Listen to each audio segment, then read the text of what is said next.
जय श्री राम दोस्तों। आज हम बनाएंगे कार्डबोर्ड और थर्माकोल शीट की हेल्प से राम मंदिर।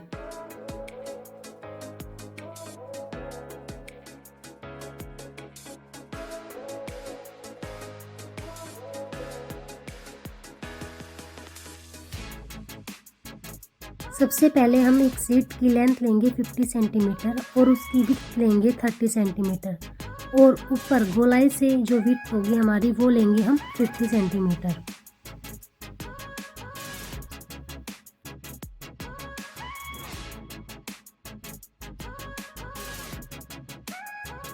मंदिर बनाते समय जो पिलर का हम यूज करेंगे उसमें हम जो सिलाई वाली थ्रेड की बची हुई पाइप होती है उनका यूज करेंगे।